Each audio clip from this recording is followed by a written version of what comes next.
you see, that's fake. Believe, that's all you need. Can't sleep, but I dream. I see.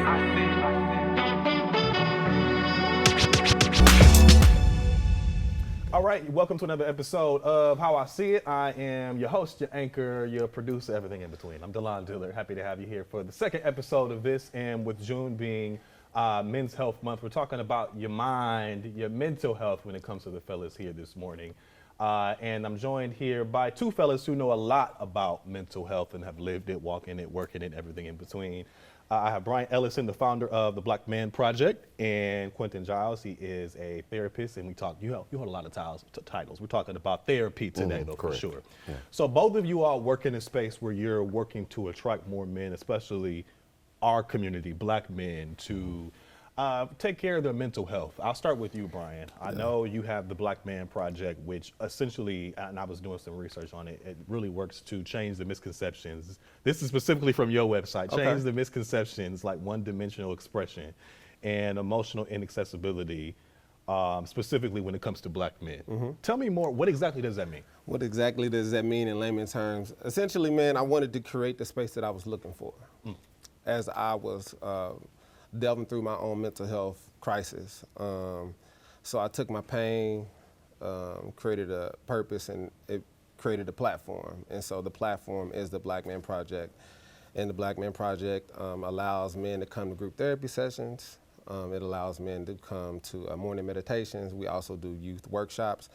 But in these spaces, what I wanted to ultimately do was take away the stigma, the taboo of what mental health therapy is to begin with, and then allow men to segue from our group therapy sessions and encourage them to get their own individual therapy sessions. And so that essentially has been our practice. We've been doing this for 7 years, but we became a nonprofit 4 years ago. That's awesome. Congratulations on your work so far. Quentin, I know you work in the space where you, as a therapist, you have several clients that you speak with at any time during the week. Yeah. How did you get into this, and tell me more about the work you do now? Oh man, we were just talking about that. So in grad school, I've always wanted to be a therapist. I've been out of grad school for about 10 years now, but I had a ill-conceived notion of what a therapist was once it was time to graduate. And since we're talking, in my mind, I did all that school and all that education, but I had a little bit of analysis paralysis and imposter syndrome, because all I saw was old white men, old white clinical men. And I just, at the time, being 23, 24, didn't see myself lining up with that. And so my career took many a different avenues up until I was working at a particular job and doing assessments. And really one of the questions in the assessments is for the parents and for the children to tell me something good about the child. And I could bet my bottom dollar that anytime I went into a young Black male's home and asked that question at the end of that assessment, he was gonna have difficulty saying something good about himself, and so were his parents. Every other nationality, ethnicity, race can spitfire it out. Well, oh, she does this or he does that. But Black boys were having huge difficulty in that. And there was this one particular boy, for whatever reason, stuck with me and kind of broke me, that when I walked out of that house, I said, he needs a therapist. And then I got to, well, I should be his therapist. And why am I not a therapist?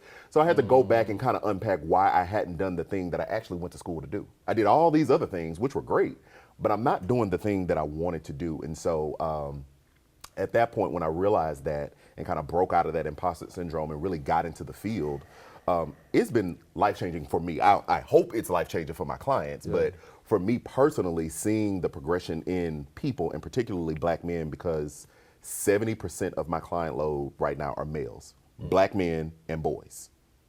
70% of my client load, my caseload.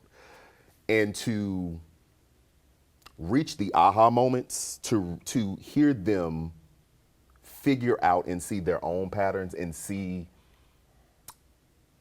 what they want for themselves and be able to verbalize it and be able to express it, and then to be able to create boundaries to move in that way, it's chef's kiss for me. Like it's the work that I think that I've always was supposed to do. And so I'm really passionate about, accessibility in men in particular, but particularly Black men, because it's not something that's traditionally talked. If we think about just our upbringing and then our culture, our parents, our grandparents, and so on were in survival mode. Yeah.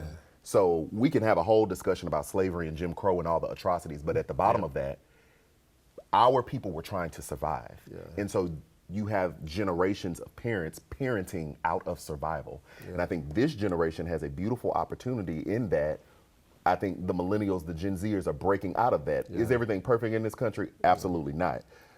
But we're afforded, thankfully, a lot more freedoms. And so now we're finding space to actually emote and figure out what it is we feel and unpack how we were raised and reared and how these experiences that we have impacted us and how do we move forward. Yeah. And so you have a generation that's no longer in a survival state that's trying to be better. And so I'm gonna always advocate for us to go get some help or to go fix it. Yeah. Do y'all, from y'all experience, and either one of you can answer this, working with people who look like us, men who look like us, when you're trying to get them, and many times when you speak with them, they're already in therapy. Sure.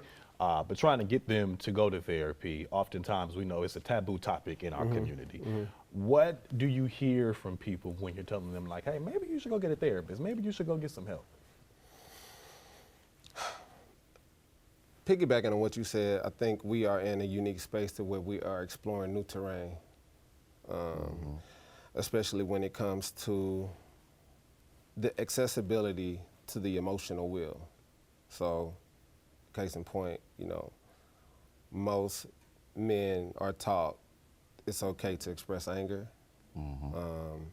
It's okay to express maybe being happy. But what does sadness look like? What do all the emotional, access to the whole emotional wheel look like for you to embrace and express? And so it's interesting because at first, you know, the group therapy sessions was not many, but the more men would come, the more men would tell their friends. And what I found is that men are looking for community to where they don't have to come and perform. They don't have to come and wear the mask that they've been wearing. In fact, they are so tired of wearing the mask that as soon as they get into that space, a lot of times tears follow because they are looking for a space to really just take it off. Take off the performative thing that society has told us that we have to wear. And so it's a you know, I see in my experience, it's like a catch-22. It's like, I don't know if I want that, but I'm curious, you know. And so it's a very interesting space that, you know, we need to continue to create more spaces like this so men can explore the vulnerability and community too. Yeah.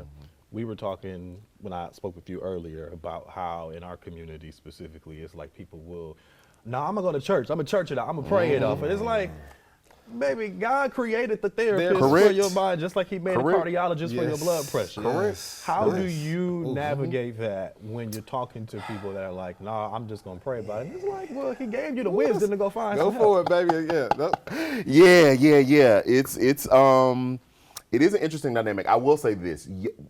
What I find is younger generations are more open to both, right? There may be a little bit more resistance to my older guys, right, that grew up in a particular church context, right? And so so it might be a generational. It's a generational thing, but then for me specifically, now there are many therapists that believe many different things. I think to my advantage, I am a Christian, and so a lot of times when I get people that come from the church, I use that same example. Like, all right, if your arm broke right now, are we gonna pray it healed? Or are we gonna go to the emergency room and maybe pray that the practitioner does what they're supposed to do so that you can become healed, right? So it's a reframing of the idea of therapy, and I really think that there was so much pushback, or there's so much pushback from the particular generation in that is because in church it's like, okay, scripture, cast your cares on him, give it to the Lord, bring it to the altar, all those things, and so a lot of times those are very heavy topics, right? Whether people are talking about, you know, their finances or they're talking about the way in which they're interacting with their spouses or their children, or pressures at the job, or just stuff that they've been through that they don't really want to talk about, that's very traumatic from their childhood, right? Okay, it's easy for me to bring that to the altar it's easy for me to just pray about it because it's just me and God. Y'all not here, right? So just, again, reframing it to say, there's space here to help you think about the way you think, right? I'm not your God. I can't save you, but I can help you think about how you think. I can help you identify the patterns that you're in. I can help you unpack what happened to you that shows why you act the way you act, and then present you with a choice. Do you want to keep acting that way, or do you want something different? Because ultimately, my job is not to change you. My job is just to help.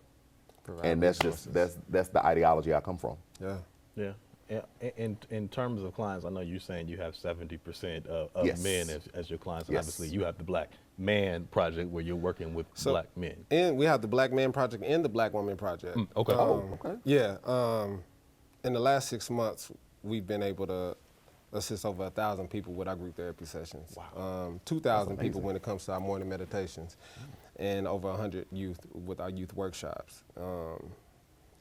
All that to say that it's proof in the pudding that this is something that people are looking for, and the work is, just tying back to what you said, to be vulnerable, because like you said, when you pray about it, it's just you and God, but there takes a level of vulnerability when you're talking to a complete stranger, and that's uncomfortable, you know what I'm saying? And so when you are in community and you hear somebody share a similar experience, somebody describe anxiety, or somebody describing that they're going through a divorce and they're having a hard time, and you'll be able to see across the room that somebody is really, you can identify with their experience, and like, man, I'm not alone. People just want to know they're not alone in their experiences. And that's been very prolific. And sometimes I'll tell even I have a therapist, and I tell my friends. Well, and talk family, about- look, yeah, in the let's go. job I work, I need one. It's just being a Black man in society in general. I just think everybody needs one. But I tell my family and friends all the time, it's better to talk to someone who is educated and trained on helping you than telling your friends who could be messy, who gonna then tell your business to somebody else, and they're not really educated on even helping you in the first place. So oftentimes it's better talking to someone like you or having the therapist that you have available just to help you out, because they can walk you through whatever scenario you're dealing with. Well, and I would say there is no buy-in. When you're talking to a therapist, that person doesn't know you. That person they don't go out with you. They don't know the relationship history. They've not seen you from college and have one idea of you, but now you're 30 and they still have that same idea of you. Like, it should be a completely neutral person, right? That's just taking whatever you bring to them as fact.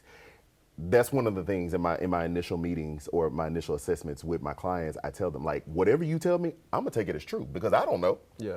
Nor am I going to go find out. So as we walk through this, if you tell me something, I'm just going to take that as true. And I think it does kind of break a barrier in people that, one, they're going to be believed, right? That their experience is going to be validated because I don't have anybody else's point of view. Now, does it still take work for people to get there? Yes. Some of them, I tell them that, and we right into the work. Others, I can think of right now, we're still building rapport. We're still building community with each other for them to trust me, but they keep showing up every week. So they said something, even though we've not really gotten to the issue of why they're really here. They're not ready, but they are ready enough to come. Do you think, both of you, especially being Black men working in this space, do you feel like that makes a difference when you're talking to other people who look like you? Because you can, and this being called How I See It, a lot of times it's talking about how people see something. So how people see therapy, they see you, and you can change the stigma of it. You feel like that's what y'all part of your assignment really is? 100%. Representation matters.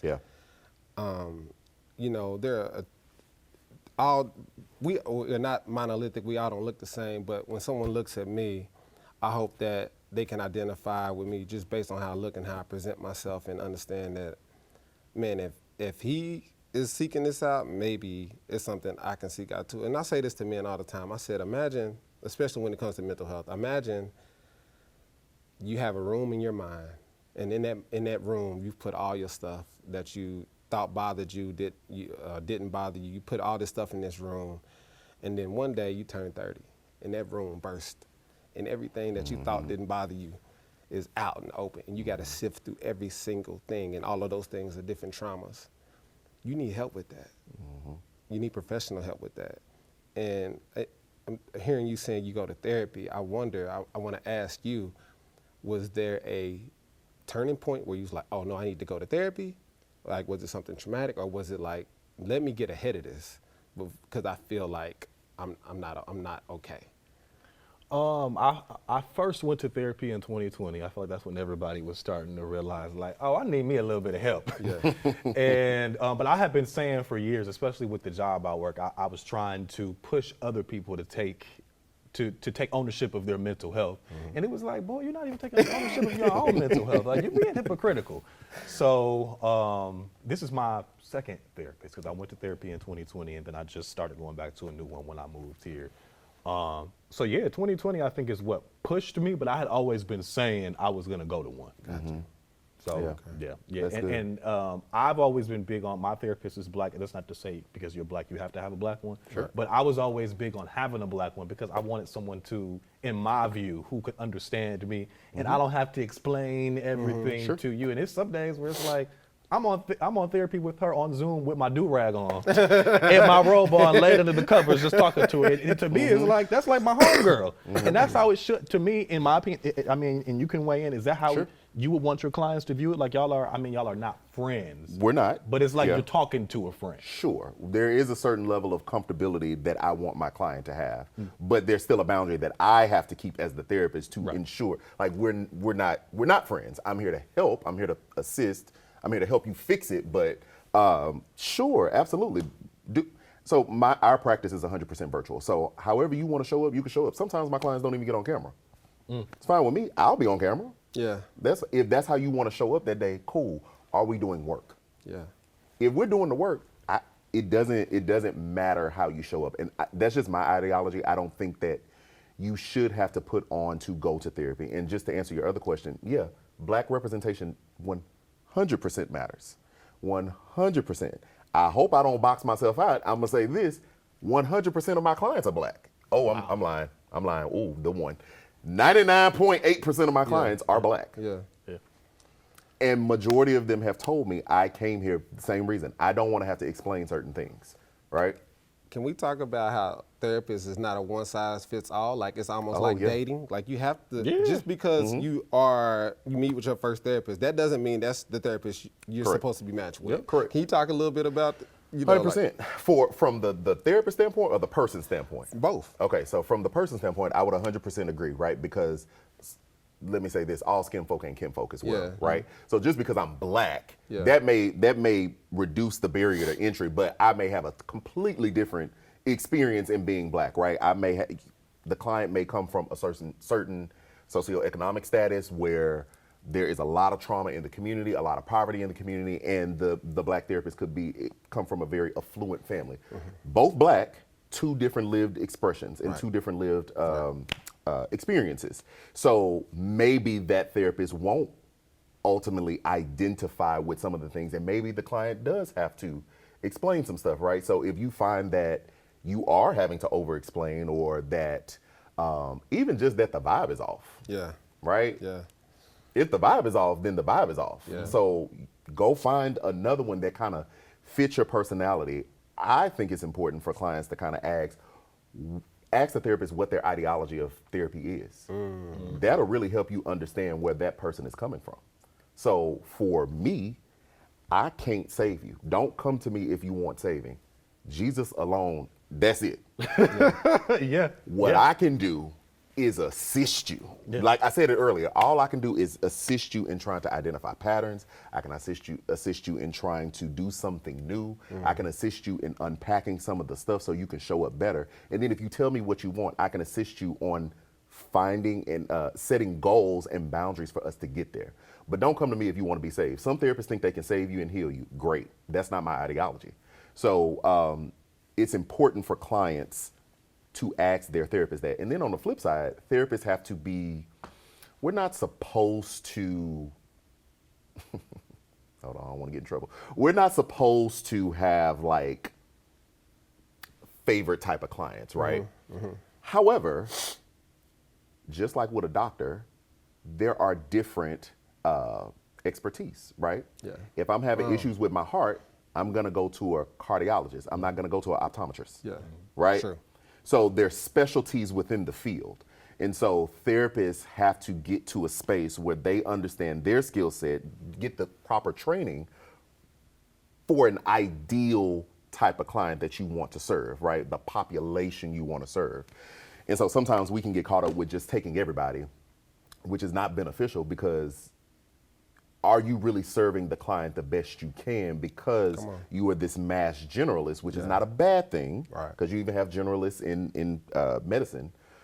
But understanding who is the population that you want to serve, who are you passionate about in this call of helping folks, and aligning yourself with that. And so that's why screening clients is important as well. So if you come in and I know I have a really strong background in anxiety and depression, but my client comes in and has been diagnosed with bipolar, well, what's my skill set to handle a bipolar client? Right. What is my skill set to handle a sex or a porn addicted client if that is not in my training? So then also having other resources and collaborating with other folks to be able to refer those clients to someone who may be able to better serve them, because that is the work. That's why we're doing what we do.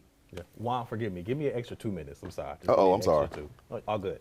Because we're running low on time, but I have a little bit extra time I can add to it. In terms of, and I both of you can answer this, for a man that may be debating therapy, debating on if they want to go, or just saying, no, I'm not even, a therapist can't help me. How do you redirect them? And how do you redirect them on reminding them you can be transparent and still be a man and still be strong? I'll start with you, Brian. You know, the first thing that comes to mind is, when I think about mental health, it's not just one thing. Like, yes, you can go to therapy. Sometimes mental health looks like making a routine to go work out, going hiking with friends, creating community. And sometimes you have to meet the people where they are, like we talked about earlier. And so if they feel like that, I don't think it's my job to convince them. You know, I hope that they arrive at their place on their own, but I will push community. You know what I'm saying? The idea of what it means to be around people and not because we have a problem with isolating ourselves. We put ourselves on an island, we think we're alone, and some people live there. And so my hope for them is to pull the island in, say, hey, come over here, and then from that, you know, open them up to possibility. So I'm gonna give you a clinical model. So we would call this the stages of change. Right. So the first stage is pre-contemplation, which is really what you're asking. If a person doesn't know or doesn't think there's an issue, right? Pre-contemplation says the person doesn't see what everybody else is seeing. They've not contemplated, they've not fathomed that this is an actual issue. And they're really in a mode of like, it just is what it is, or this is how I am, right? The next stage of that is contemplation, where a person can identify it, but they're now weighing the pros and the cons of, do I stay the same or do I change whatever it is, whether it's themselves or a thing, a job, whatever. So if we're in that pre-contemplation stage, I'm not gonna beat you over the head to make you see something that you're not willing to see.